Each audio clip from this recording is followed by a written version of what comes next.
The slot machines blur into streaks of colored light, and my vision tunnels at the edges like someone is closing curtains on the world. I know what is coming. I have felt this creeping darkness before, twice this week already. But this time, I cannot stop it, and my tray of cocktails tilts in my grip as my knees dissolve beneath me. The casino floor rushes up, and then there is nothing but black silence until sound filters back in fragments, voices above me, the distant chime of slot machines, and something else, a low, commanding voice cutting through everything like a blade. My eyes flutter open to find myself cradled against a chest in a suit that probably costs more than 3 months of my rent, strong arms beneath my shoulders and knees, and when I tilt my head back I see him. Alexander Tremaine. I have never been this close to the owner before, have only glimpsed him from across the casino floor, surrounded by men in dark suits. But everyone knows who he is, and what he is. His face is all sharp, elegant lines, dark eyes that miss nothing. Black hair swept back from a face too severe to be traditionally handsome, but compelling in a way that makes my breath catch even through my disorientation. He is looking down at me with an expression I cannot read, something between fury and concern. And when one of his men steps forward offering to take me, he says only, "She is mine now," and continues walking. I should protest, should insist I can walk, but my body feels like wet paper, and my head spins when I try to lift it, so I stay silent and mortifyingly helpless as he carries me through the casino. Faces turn to watch us pass. Employees and patrons alike staring at the spectacle, and humiliation burns through me hotter than the weakness. He takes me through a door marked private, down a hallway paneled in dark wood, and into an office that screams power and wealth, all leather and mahogany and floor-to-ceiling windows overlooking the glittering city. He lowers me onto a sofa with unexpected gentleness and steps back, his eyes traveling over me with an intensity that makes my skin prickle. When his gaze stops at my stomach, at the small curve I have been trying to hide beneath my uniform, his expression hardens into something dangerous. "Who did this to you?" he asks, and his voice is quiet in a way that feels more threatening than shouting. I struggle to sit up, my head still swimming, confusion and fear warring in my chest. "I need to get back to work," I manage, my voice embarrassingly weak. He moves to block the door before I can even attempt to stand. "You are not going anywhere until you tell me who is responsible for putting you in this condition." "Responsible for my condition," I repeat, anger cutting through the fog of weakness and fear, and I push myself upright despite the way the room tilts. "No one is responsible. I am pregnant, and I am working to support myself, and I need this job, so if you will excuse me." I stand and my legs tremble but hold, and I take one step toward the door before his hand closes around my wrist, not painfully but immovably, a band of iron disguised as flesh. "You are Eleanor Whitmore," he says, "and it is not a question. You have been working here for 6 weeks, double shifts most days, and you are 4 months pregnant. You live alone in a studio apartment in the East Side, and before you came here, you worked at a diner until it closed. You collapsed twice last week in the break room but told no one." The recitation of my life from his lips freezes something in my chest, equal parts violation and terror, because why does he know these things? Why has he been paying attention? And when I try to pull my wrist free, his grip only tightens fractionally. "Your ex-boyfriend is James Colborne," he continues, his dark eyes boring into mine with an intensity that makes me want to look away, but I cannot. "James owes me $80,000 and has for 3 months. He has been making excuses, promising payment, and then 6 weeks ago you appeared on my casino floor applying for work." The implication hits me like cold water, and I stop struggling. My mind racing backward through the last weeks, how James insisted he knew about a job opening, how he filled out half the application himself, how he promised it would solve everything. "You think he sent me here?" I whisper, and the betrayal tastes like metal on my tongue, even though James already abandoned me when I told him about the baby. already proved what kind of man he is. Alexander releases my wrist, but does not step back, his presence filling the space between us like smoke. I know he did. The question is, whether you knew. I shake my head, words tangling in my throat, humiliation burning hotter than my anger, because of course James would do this, would try to use me one more time, would gamble that his pregnant ex-girlfriend might be worth something to someone. I did not know, I manage. I needed work and he said he heard you were hiring and I never questioned it because I was desperate. Something in Alexander's expression shifts, the hardness easing by fractions. You will not return to the floor, he says, and it is a decree, not a suggestion. You will stay here where I can ensure you are fed and rested and cared for properly. Panic flares bright and sharp because I cannot accept this, cannot become some kept thing dependent on a man whose reputation whispers of violence and control. I need my job, I say, hating how my voice shakes. I cannot accept charity, and I will not be bought or kept or whatever you think this is. He studies me for a long moment, and I see something almost like approval flicker across his features. This is not charity, Eleanor. This is me ensuring that no one in my employ collapses from malnutrition and exhaustion, and that the games your ex-boyfriend is playing do not put you or your child at further risk. You will stay under my protection and you will be provided for. That is not negotiable. I want to argue, want to fight, but exhaustion crashes over me again and I sway on my feet. He catches my elbow, steadying me, and the gentleness of the touch contradicts everything I know about him. I cannot, I whisper, but even I hear how weak the protest sounds. You can, he says, and you will. I let him put his driver take me home because my legs still feel unsteady, and the thought of the bus makes exhaustion pull at me like an undertow, but I refuse Thomas when he tries to follow me up the stairs to my apartment, insisting I need space and time to think about everything Alexander said. Thomas watches me with the flat professional gaze of someone who has seen too much and judges too little, and he hands me a card with a single phone number printed on it before he returns to the black car idling at the curb.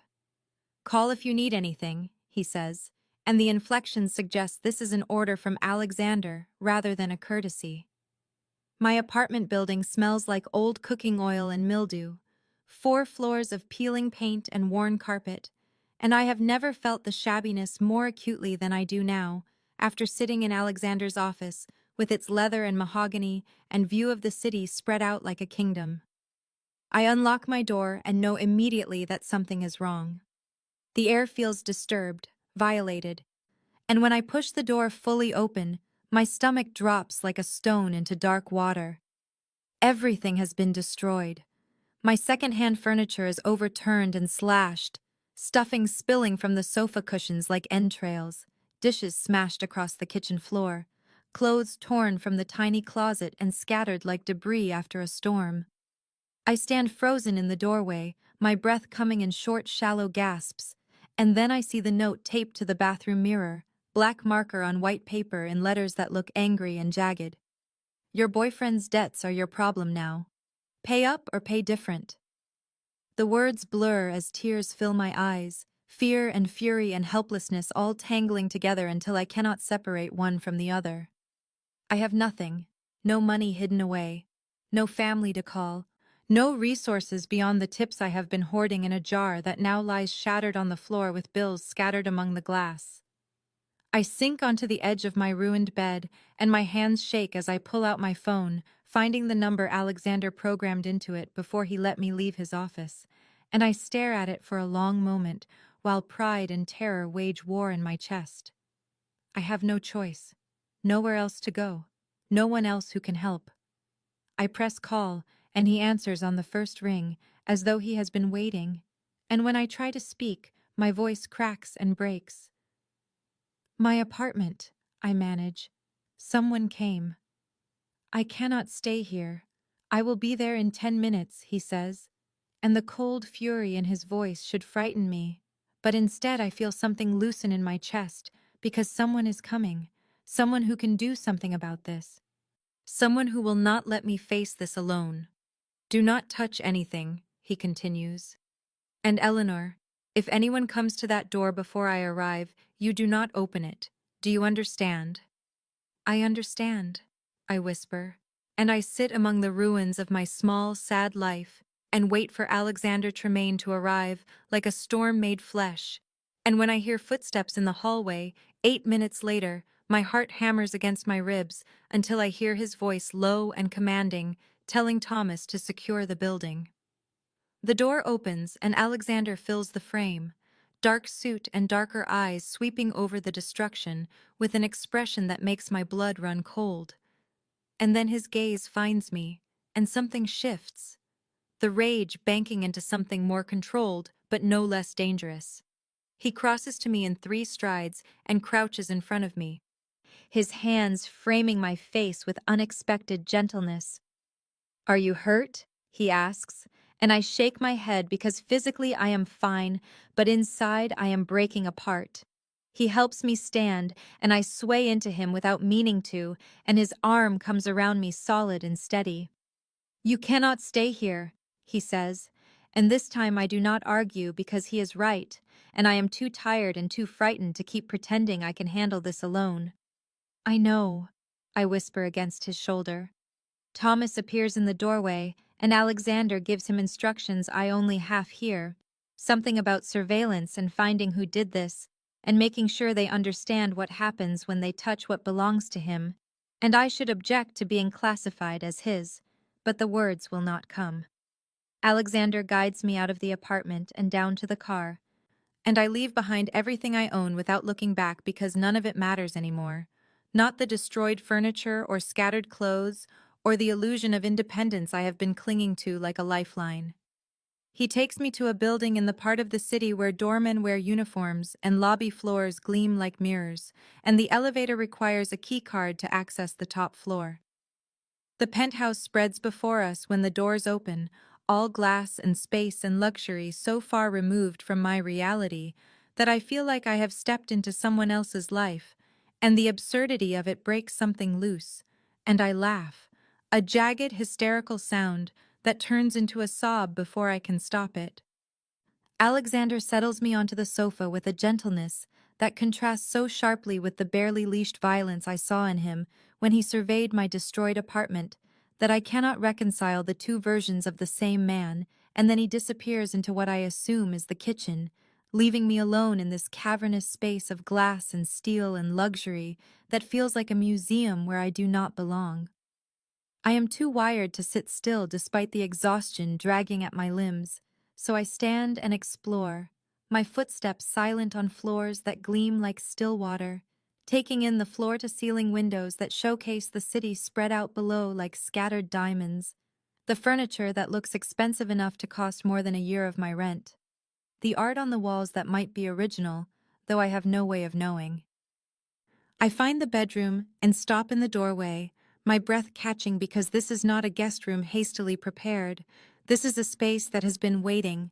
The closet stocked with clothes in my exact size, tags still attached, maternity wear and soft fabrics and muted colors. And on the dresser a bottle of prenatal vitamins, beside a folder with my name printed on the tab. I open the folder with shaking hands and find medical information, insurance cards, appointment schedules, everything organized and prepared as though he knew I would end up here, as though he has been planning for this, and the realization sends ice down my spine, because how long has he been watching me? What exactly does he want? And why does the preparation feel more like a trap than a rescue? I return to the main room and find Alexander setting food on the dining table. Simple things like bread and soup and fruit, and he gestures for me to sit, but I remain standing, my arms crossed over my chest in a posture I know is defensive, but cannot seem to soften. You knew I would come here, I say, and it is not a question. The clothes in the closet are my size, and the vitamins are the brand my doctor recommended, and you have a folder with my information, as though you have been preparing for this. He does not look surprised by the accusation, only meets my gaze with that unreadable dark intensity that makes my pulse jump. I prepared for the possibility, he says. After I learned about your situation and your connection to James, I considered that you might need help, and I wanted to be ready if that moment came. It sounds reasonable when he says it like that, but reasonable does not account for the thoroughness of the preparation or the way he seems to know details about my life that I never shared.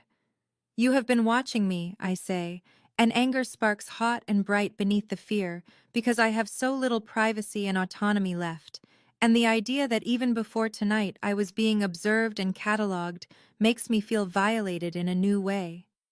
He inclines his head slightly, not quite acknowledgement, but not denial either. I have been aware of you, he corrects. There is a difference. You work in my establishment, and you are connected to someone who owes me a significant debt. It would be negligent not to pay attention. The justification is logical, but it does not ease the crawling sensation along my skin. The awareness that I have been visible to him while he remained hidden from me, the power imbalance so vast I cannot see a way to level it. I cannot stay here, I say.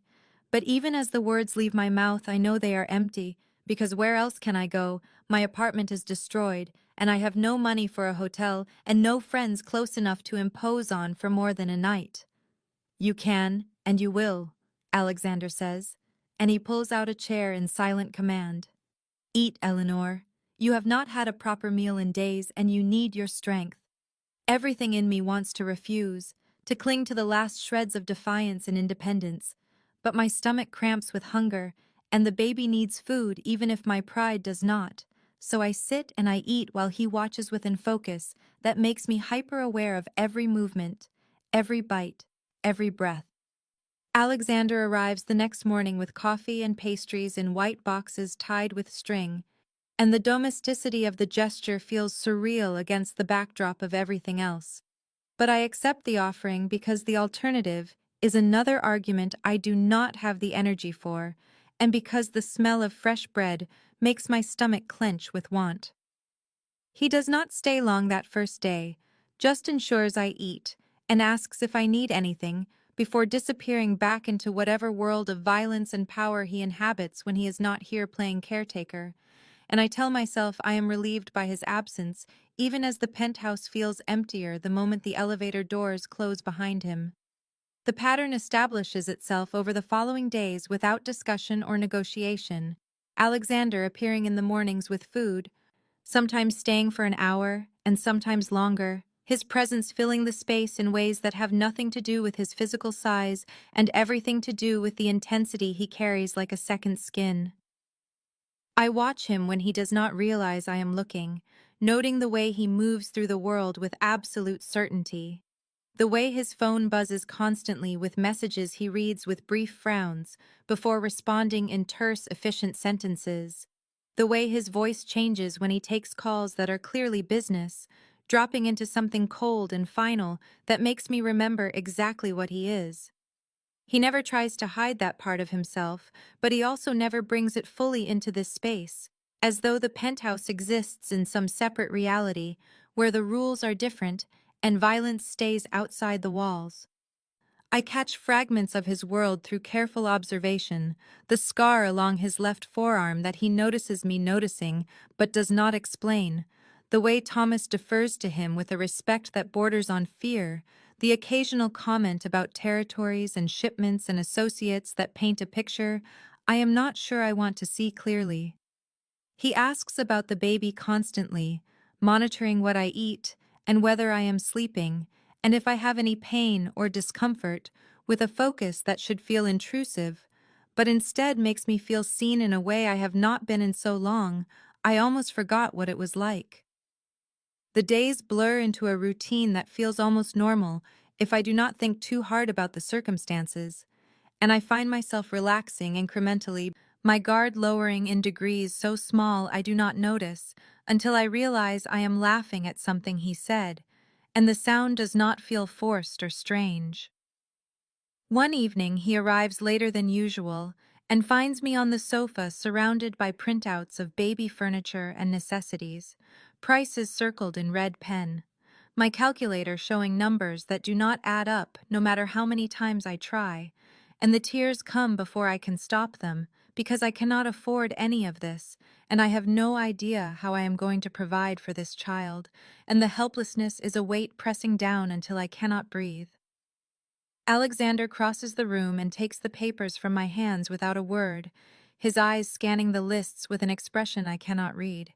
And then he pulls out his phone and makes a call, his voice quiet but commanding as he orders someone to arrange delivery of everything on my list and more. Top quality, no expense spared, tomorrow morning.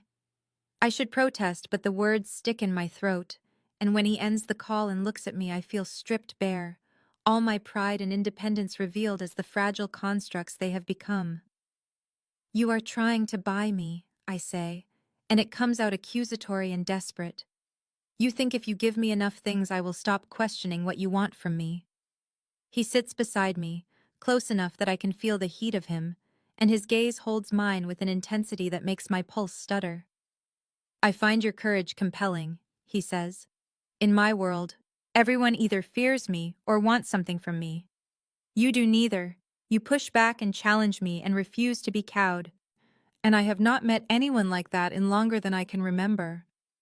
The confession hangs in the air between us, intimate and dangerous, and I feel something shift in my chest, a loosening of the knot of suspicion I have been clutching like armor, and I realize with a jolt of fear that feels different from all the other fears that I am beginning to trust him, beginning to believe that maybe his interest is not manipulation or possession, but something far more complicated and real.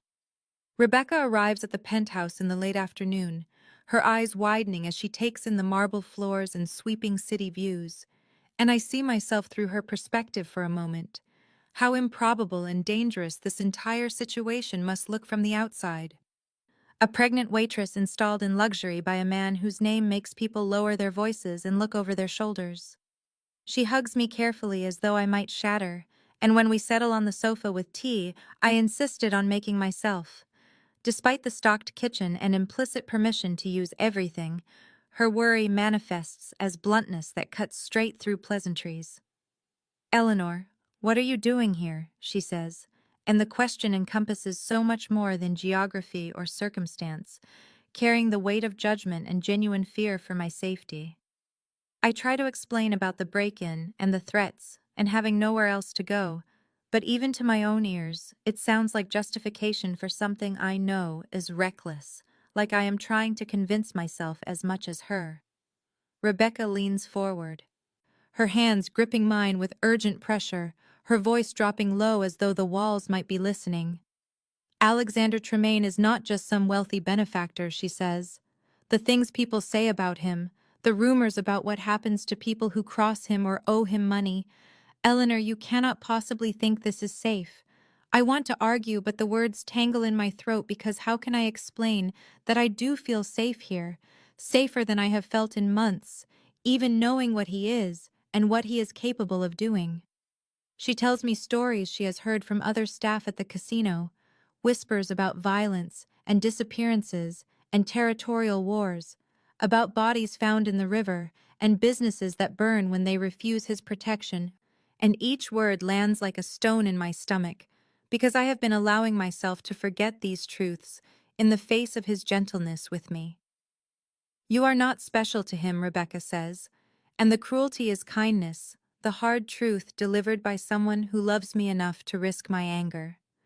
Men like that do not care about people like us. We are disposable, and whatever he wants from you, it is not what you think it is." After she leaves with promises to check on me and please to reconsider, I sit in the silence of the penthouse and pull out my phone, typing his name into search engines and watching the results populate with news articles and speculation and carefully worded reports that say everything by saying nothing directly. I read about his business holdings that span from legitimate real estate to casinos to imports that no one examines too closely, about the territory he controls through a network of loyalty and fear, about rivals who challenged him and simply disappeared from the landscape of power. There are photographs from charity events where he stands in tailored suits among politicians and socialites, his expression controlled and unreadable, the dangerous reality of him hidden behind respectability and wealth, And I realize how little I actually know about the man who has inserted himself into my life with such absolute authority. By the time Alexander arrives that evening, I have worked myself into a state of barely contained panic. All the trust I was building now undermined by knowledge I cannot unknow. And when he walks through the door with takeout containers, and that slight smile that softens the hard lines of his face, I feel like I am looking at a stranger wearing a familiar mask. "We need to talk," I say, and something in my tone makes him go still, his focus sharpening into that predatory attention that reminds me he is an apex creature in a world of violence I have only glimpsed the edges of.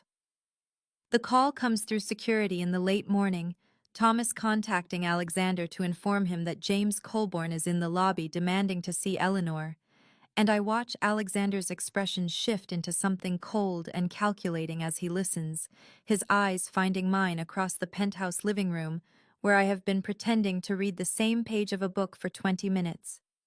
"He should not be able to get within 100 yards of this building," Alexander says into the phone, his voice carrying a warning that makes my stomach clench.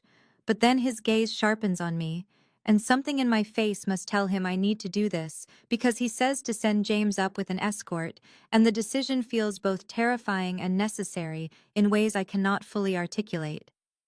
Alexander ends the call and crosses to where I sit, his presence solid and reassuring, even as my hands begin to tremble with anticipation and anger I have been suppressing for months.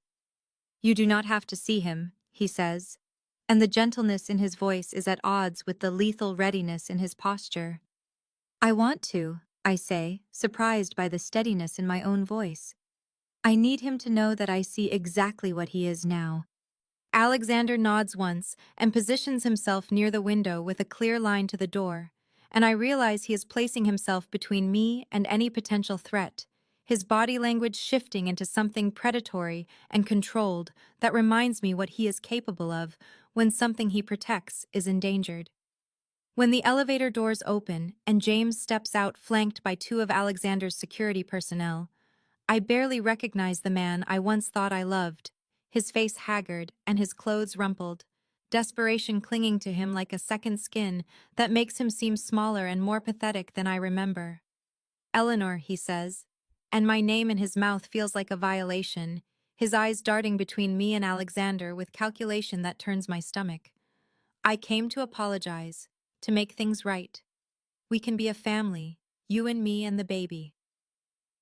The words are rehearsed and hollow, and I see through them with a clarity that feels like scales falling from my eyes, recognizing the manipulation tactics that once worked on me when I was young and naive and believed that love meant accepting whatever crumbs of affection someone offered.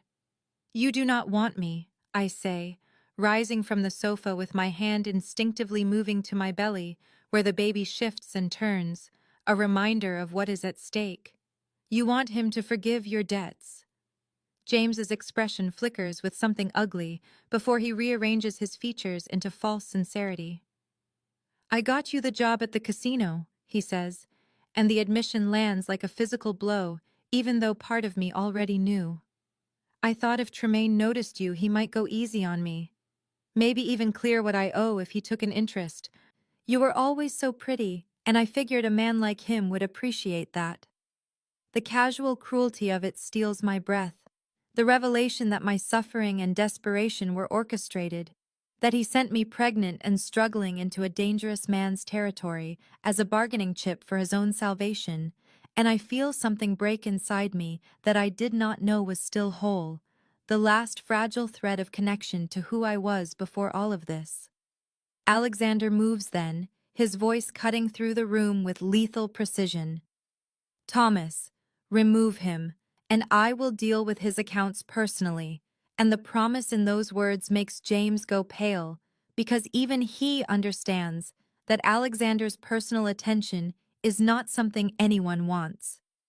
As security escorts James back to the elevator, his protests and pleas fading behind closing doors, I feel my legs give out, and Alexander catches me before I hit the floor, his arms solid and safe as he guides me back to the sofa and sits beside me, close enough that I can feel his warmth seeping into the cold that has settled in my bones. I let myself break then, the sobs tearing through me with violence I cannot control, grieving not for James, but for my own blindness, for the months I wasted believing his lies and his false promises, for the version of myself who thought she deserved so little that even his neglect seemed better than nothing. Alexander holds me through it, one hand stroking my hair while the other rests protectively over my belly. And I realize this is the first time I have allowed him this close, the first time I have let anyone see me completely shattered. And he does not flinch from my pain or try to fix it with empty words. He simply stays solid and present until the storm passes and I can breathe again. He will never come near you again, Alexander says against my hair, and the promise is absolute, a vow delivered with the weight of his entire empire behind it. I believe him, and in believing him I also accept that whatever exists between us has crossed some invisible threshold, that I have given him a part of myself I can never take back, and that terrifies me almost as much as it feels inevitable and right. The appointment is scheduled for 2 in the afternoon at a medical office in a building Alexander owns, and when he arrives at the penthouse to accompany me, I am already anxious about the strange intimacy of this situation, having a man who is not the father attending something so profoundly personal. Yet when he asks if I would prefer he wait outside, I realize immediately that I want him there, need him there in ways I cannot fully articulate even to myself. The drive is quiet, but not uncomfortable, his hand resting near mine on the seat between us, close enough that I could reach for it if I had the courage, and I catch myself stealing glances at his profile as he watches the city pass beyond tinted windows, wondering what he is thinking and whether he feels the strange weight of expectation settling over this ordinary medical appointment. The staff greets us with professional warmth that carries an assumption I notice immediately, the nurse calling us by his last name as though we are a unit, asking how we are doing with a smile that includes both of us in the question, and neither Alexander nor I correct the misunderstanding, because what would I even say, that he is not the father, but has somehow become more present and protective than any biological parent could be, that I am living in his home and under his protection, in an arrangement that defies easy categorization or explanation. In the examination room, I change into the thin gown and try not to think about Alexander sitting just beyond the curtain, try not to imagine what he sees when he looks at me now with my body changing and swelling with another man's child. But when the doctor begins the ultrasound and asks if father wants to come closer, Alexander moves to my side without hesitation, and his hand finds mine with a gentleness that makes my throat tight with emotions I am afraid to name. The screen flickers with gray and white shapes that gradually resolve into something recognizable, a profile in tiny hands, and the flickering movement of a heartbeat that fills the room with rhythmic sound, and I feel Alexander's grip tighten on my hand as we both stare at this impossible miracle, this life that has brought us together in the strangest and most unexpected way.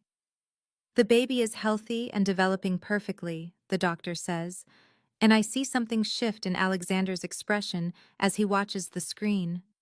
A vulnerability and wonder that transforms the hard, dangerous lines of his face into something almost boyish. And when the appointment ends and we are alone in his car again, he admits quietly that he never considered having children, never imagined himself in this role, but seeing the scan has affected him in ways he did not anticipate or know how to process. That night he stays later than usual, the city lights spreading below the penthouse windows as we sit together and talk in ways we have not before. The careful walls we have maintained beginning to crumble under the weight of truth and trust slowly building between us. He tells me fragments of his history, growing up in violence and learning early that power and fear were the only currencies that mattered, rising through ranks of an organization that demanded ruthlessness and rewarded strength while punishing any hint of weakness or sentiment. And I hear the loneliness beneath his words, the isolation of a position that allows no equals and no true intimacy. I share my own past, smaller and more ordinary but marked by its own losses, parents who died too young, and a series of poor choices made from desperation and the bone-deep fear of being alone, and he listens without judgment or pity, simply present and attentive in ways I have never experienced before. When he finally leaves near midnight, his hand lingers on my cheek for a moment that stretches between us, charged with possibility and promise. And I stand at the window, watching his car disappear into the city, knowing that something fundamental has shifted tonight, that we have crossed an invisible threshold from strangers bound by circumstance into something far more dangerous and infinitely more real. The woman appears without warning in the late afternoon while I am resting on the sofa with a book I have been pretending to read, the security system chiming to announce a visitor, and Alexander's voice carrying from the foyer in tones that sound more formal and guarded than I have heard in days. And when I rise to see who has arrived, I find myself facing a woman so striking and polished that I feel immediately disheveled and inadequate in my casual maternity clothes and bare feet. Catherine Drummond is tall and slender with dark hair styled in a sleek cut that probably costs more than I used to make in a month, her suit tailored to perfection and her heels expensive enough that I recognize the red soles even from across the room.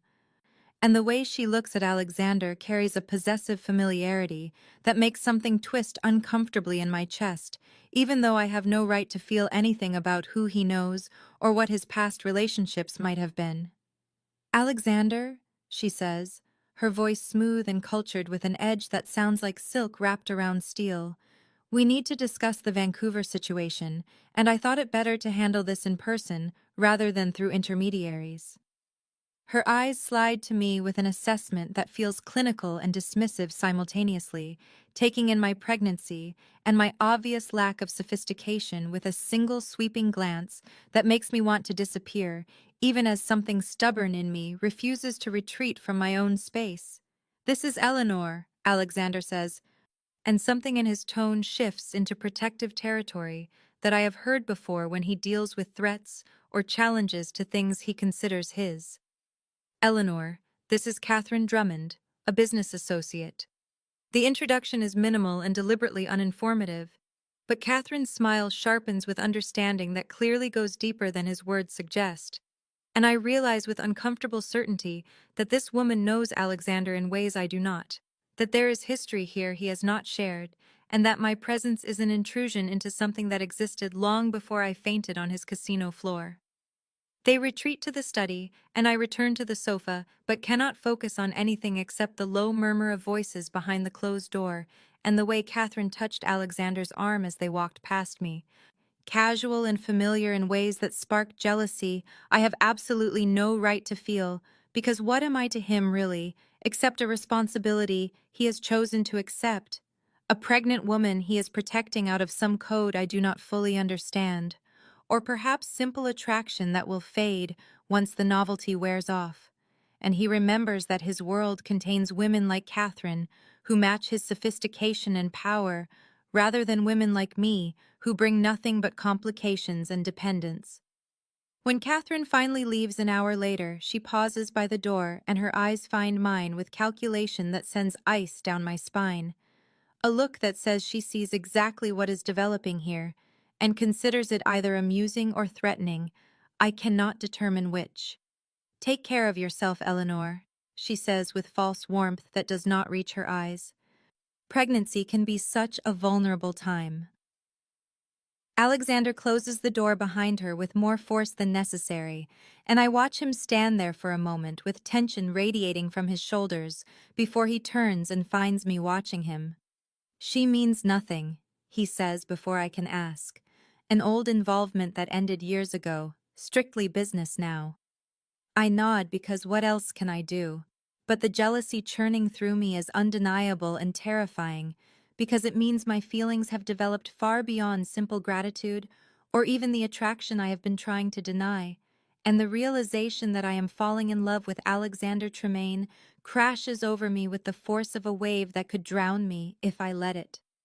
"I cannot do this," I say, the words escaping before I can stop them, and I see his expression shift into something sharp and focused as he crosses to where I sit. "Cannot do what?" he demands, his voice dropping into that dangerous register that used to frighten me, but now just makes me ache because I know the control it represents and the violence he is capable of, and I am falling for him anyway, despite every rational thought screaming that this is madness. This, I gesture between us. Whatever this is becoming, I am nobody, Alexander, just a waitress with an ex who used me and a baby I can barely figure out how to provide for. And you are, I falter, because how do I even categorize what he is? And women like Catherine are your world, not women like me. He pulls me to my feet with hands that are gentle despite the intensity burning in his eyes, and I can feel my heart racing as he studies my face like he is trying to read something written there in a language only he understands. You think I want Catherine, he says, and it is not a question, but a statement laced with disbelief. You think any of that matters compared to what I feel when I watch you sleep, or when the baby moves and you put my hand there to feel it, or when you smile at me like I am not the monster everyone else sees, but just a man you might actually trust. Eleanor, you have completely undone me, and you do not even realize it. Thomas finds Alexander in his office the morning after Catherine's visit, closing the door with a deliberation that signals the conversation will not be pleasant, and Alexander looks up from the reports he has been reviewing with eyes that already carry the exhaustion of too many complications converging at once.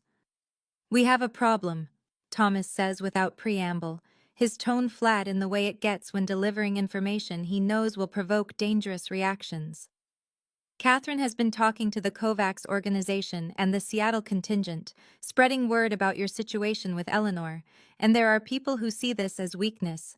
They can exploit or leverage they can use against you. Alexander feels rage ignite cold and precise in his chest, because he knew Catherine would not simply accept his dismissal, that her pride and her ambitions would demand retaliation. But using Eleanor as a weapon crosses lines that will require brutal responses. What exactly has she told them? Alexander asks, his voice dropping into the lethal calm that makes even Thomas tread carefully. That you are compromised, Thomas says. That you have become emotionally invested in a pregnant nobody with no family and no protection.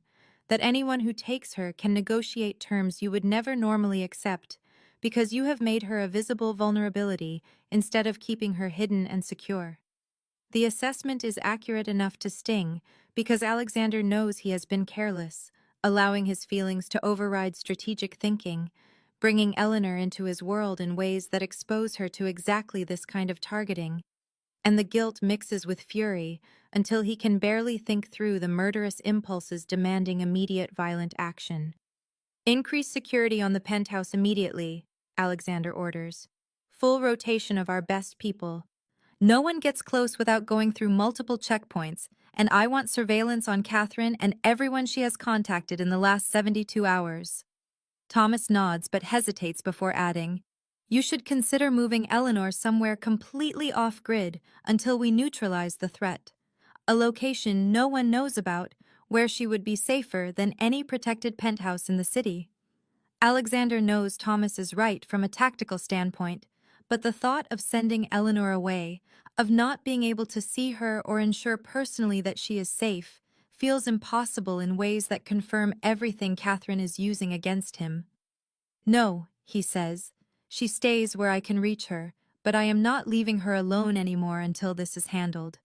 That night, he returns to the penthouse with a bag containing enough clothing and necessities for an extended stay, and Eleanor looks up from the book she has been reading with surprise that shifts into concern when she sees his expression. What happened? She asks, rising from the sofa with effort, as her pregnancy makes every movement more deliberate and careful.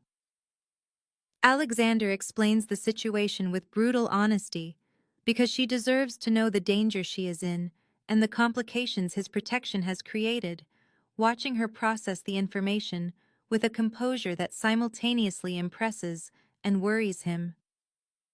So Catherine wants to hurt you by using me, Eleanor says slowly, and staying close to me makes you vulnerable to attack or manipulation, which means the logical thing would be to distance yourself or send me somewhere isolated until the threat passes. Yes, Alexander confirms, but I am not doing that. I am staying here with you where I can ensure nothing happens. Strategy be damned. He sees something shift in her expression, a softening and acceptance that feels like trust he has not fully earned but desperately wants to deserve. The nights that follow create an intimacy more profound than any physical contact could achieve, the two of them existing in the same space through dark hours when sleep eludes them both, and conversation flows more freely without the barriers daylight seems to impose. Alexander finds himself on the balcony at 3 in the morning, 4 days into this new arrangement. The city spread below like a kingdom he controls, but which suddenly feels less important than the woman sleeping inside, except when he turns, he finds Eleanor standing in the doorway wrapped in a blanket and watching him with eyes that see too much. Could not sleep, she asks, and he shakes his head because sleep has become nearly impossible with the awareness of threats circling and the weight of feelings he has never experienced before, making his chest tight with unnamed emotions. They stand together in the cold air talking about fear and trust and the impossible situation they have created, Alexander admitting that she has become essential to him in ways he cannot fully articulate, that the thought of anything happening to her or the baby creates panic he has not felt since he was a child facing his father's violence. Eleanor confesses she feels the same despite knowing she should protect herself better, that falling for him is probably the most dangerous thing she has ever done, but she cannot seem to stop or want to stop anymore. When he kisses her, it feels inevitable and terrifying, tentative and searching, as though they are both afraid of breaking something fragile. An acknowledgement of everything unspoken and denied, finally given form and breath between them. Morning light filters through the penthouse windows with a harsh brightness that feels accusatory, and I wake alone in my bed with the memory of Alexander's kiss still burning on my lips and a knot of anxiety twisting in my stomach. Because what have I done? What line have we crossed that cannot be uncrossed? And the fear that his interest is temporary or possessive rather than genuine makes it difficult to breathe as I force myself out of bed and into the day. Alexander is already awake when I find him in the kitchen, showered and dressed in dark slacks and a shirt that still carries the crisp formality of his business world. And when his eyes meet mine, there is something guarded there that was not present last night when he held me on the balcony and kissed me like I was precious and essential. "Good morning," he says, his voice carefully neutral in a way that makes my heart sink, because this is what I feared, the morning after bringing regret and distance, where last night held promise and connection. "Coffee?" he asks. And I shake my head because caffeine is limited during pregnancy, and also because I cannot pretend this awkwardness is normal or acceptable when everything inside me is screaming. "About last night," I start, but he cuts me off with a shake of his head. "I should not have pushed," Alexander says. "You need space and time, and I am too used to taking what I want without considering consequences." The words feel like rejection, even though his expression suggests he thinks he is being considerate, giving me room I never asked for, and do not actually want now that the possibility of having him has become real. I spend the day avoiding him, even though we share the same space, retreating to my room with books I cannot focus on while he works in the study with the door closed.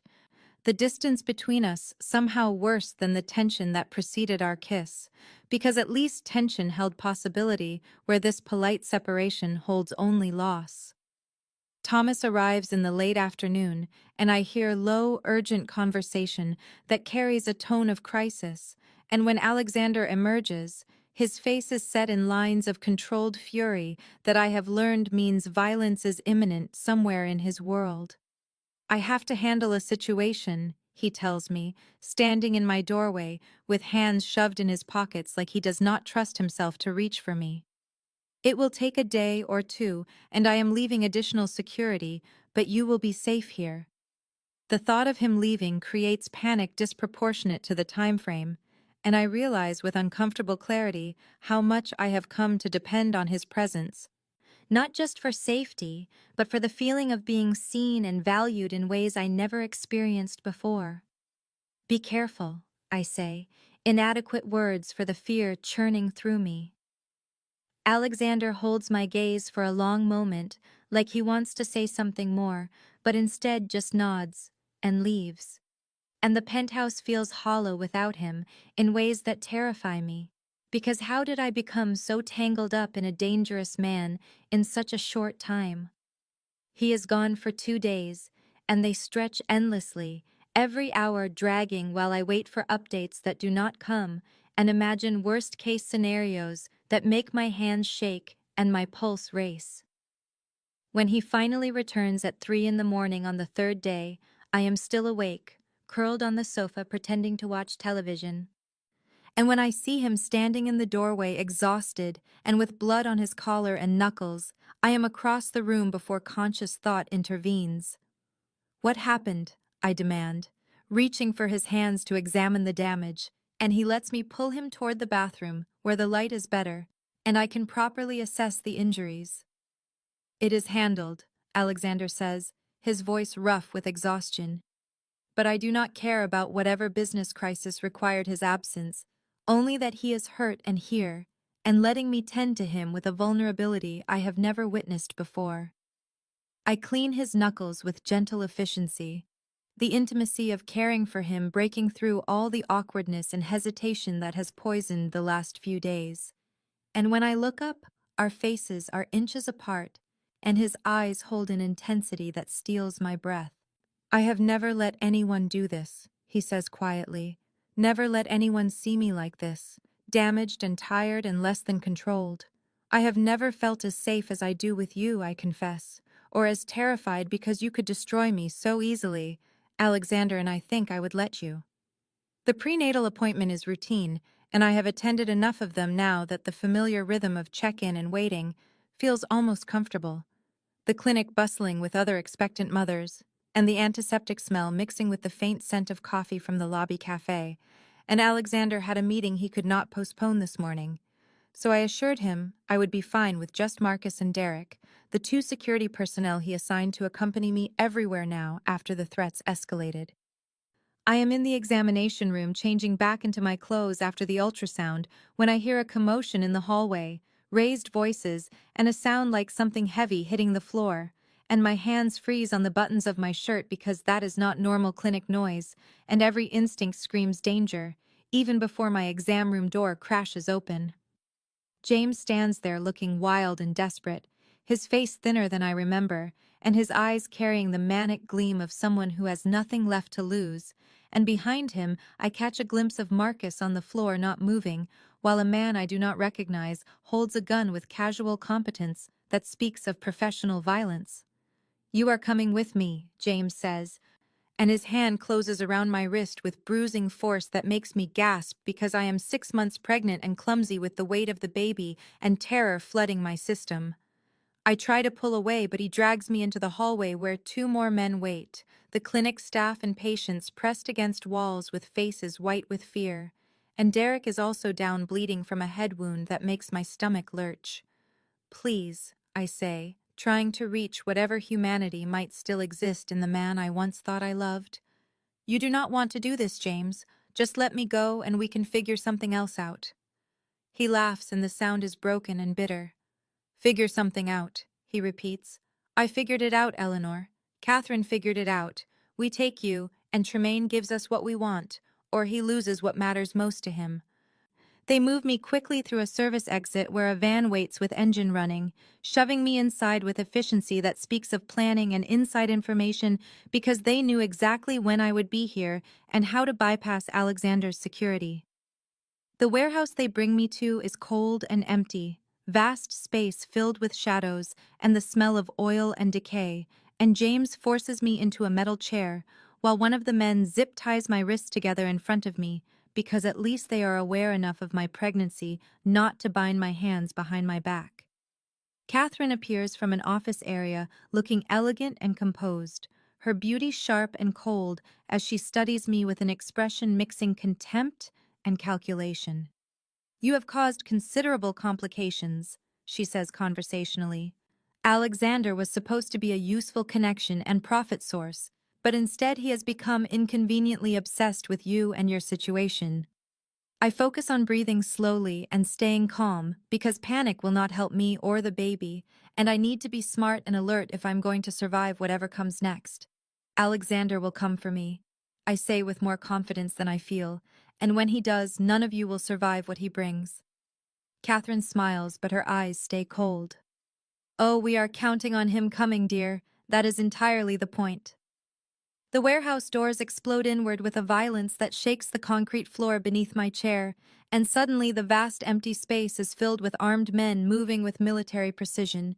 Alexander at the center of them, like the eye of a hurricane, his face a mask of controlled fury, more terrifying than any rage, because this is a man who has decided that blood will be spilled and nothing will stop him until he has taken back what belongs to him.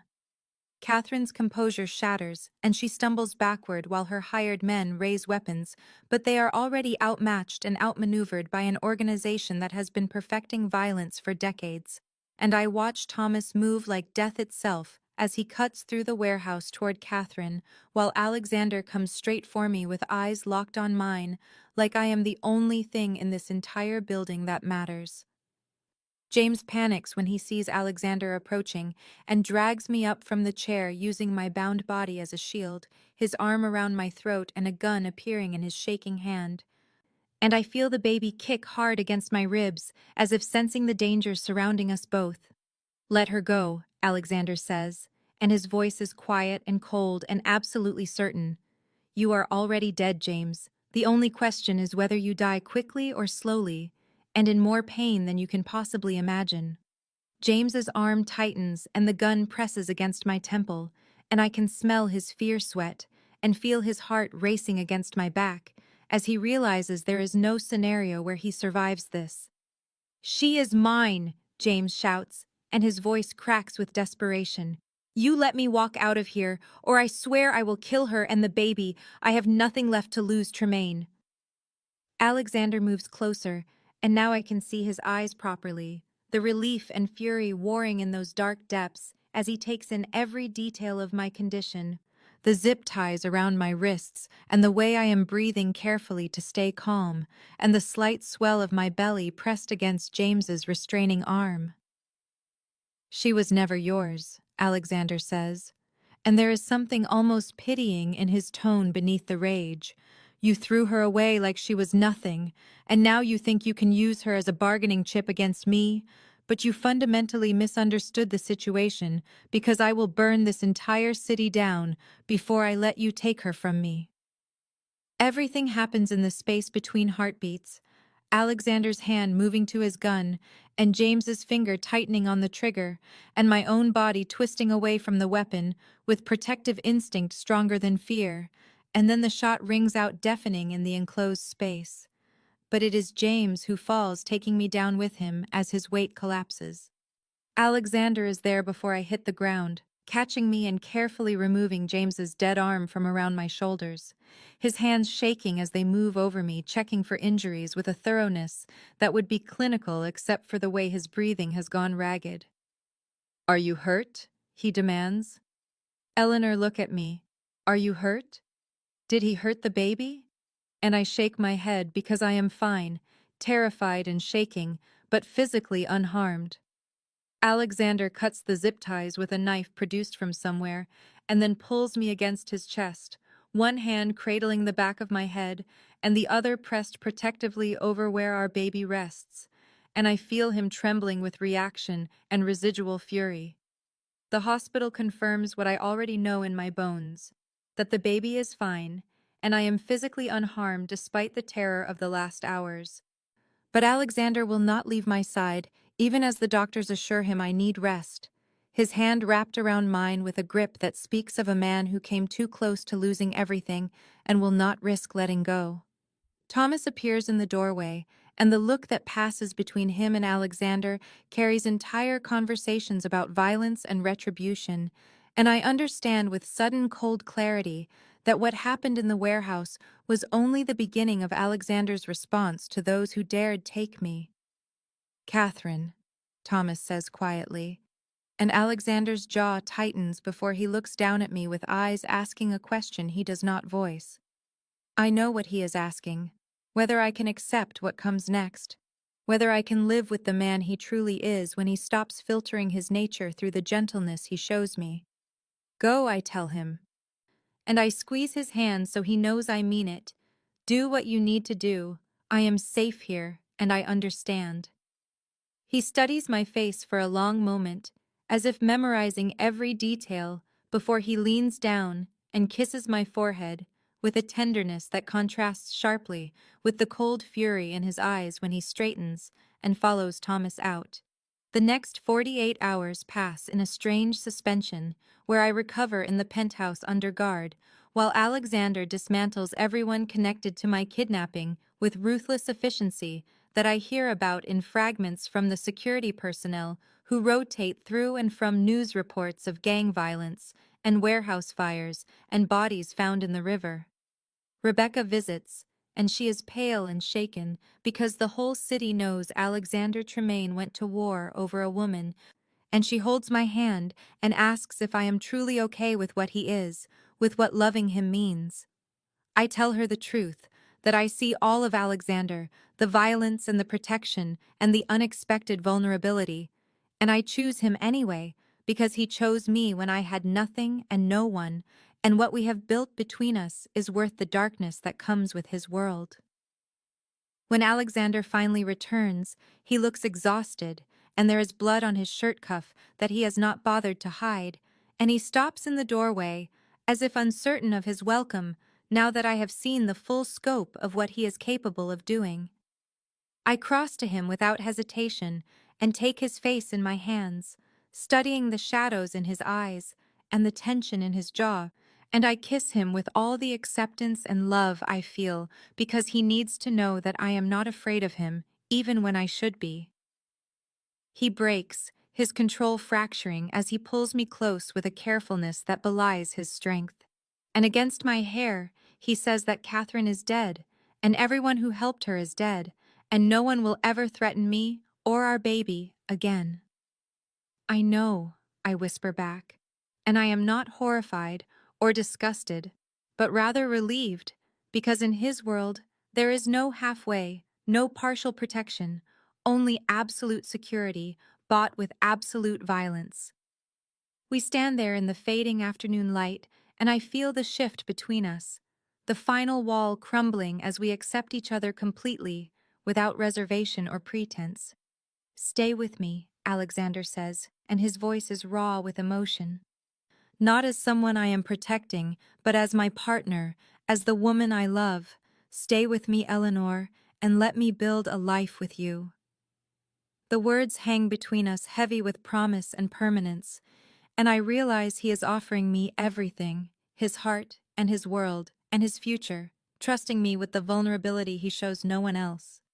Yes, I tell him with certainty, blooming in my chest like warmth after cold. Yes, I will stay with you. And the relief in his eyes transforms his entire face as he kisses me with a reverence that makes my heart ache, because this man who commands empires and fear is looking at me like I am the only thing in his world that matters. The decision to move into Alexander's main residence happens quickly after that. A matter of days where my few belongings are transported from the penthouse to the sprawling estate on the north side of the city that serves as both his home and the operational heart of his organization. And when I walk through those doors for the first time as his partner, rather than someone under temporary protection, I feel the weight of eyes assessing me and judging whether I am worthy of the position I now occupy beside him. Alexander introduces me to the key members of his inner circle with a hand at the small of my back that speaks of possession and pride, and I meet men with hard faces and dangerous reputations who soften slightly when they see my condition and Alexander's protective stance, because even in a world built on violence, there is apparently still respect for family and the women who carry the next generation. Thomas is the easiest, already familiar and surprisingly warm in his approval, as he tells me quietly that he has never seen Alexander like this, that I have changed something fundamental in a man who was becoming more isolated and cold with each passing year. I earn respect not through any effort to impress, but simply by being steady and composed when I am introduced to the harsher realities of Alexander's world, by not flinching when business is discussed in clinical terms that reference violence and territory, and by the obvious fact that Alexander himself is different now, his decisions filtered through new priorities that center on building rather than simply maintaining power. The baby's arrival looms closer as I enter my 7th month, and Alexander becomes intensely focused on preparations, transforming an entire wing of the house into a secure nursery suite with monitoring systems and reinforced walls that seem excessive until I remember that this child will be born into a world where threats are real and constant. He consults me on every decision from paint colors to furniture, but I see the deeper current beneath the planning. His need to create absolute safety for this small life we are bringing into his complicated, dangerous world. And I love him more for the tenderness that drives his obsessive attention to detail.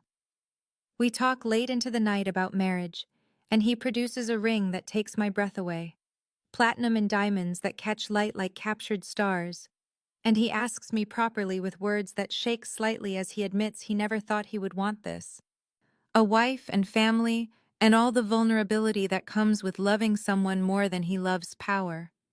I say yes because there is no other answer, because he has become essential to me in ways I could not have imagined that first night when I fainted on his casino floor, and when he slides the ring onto my finger, it feels like a promise, and a protection, and a claim all at once.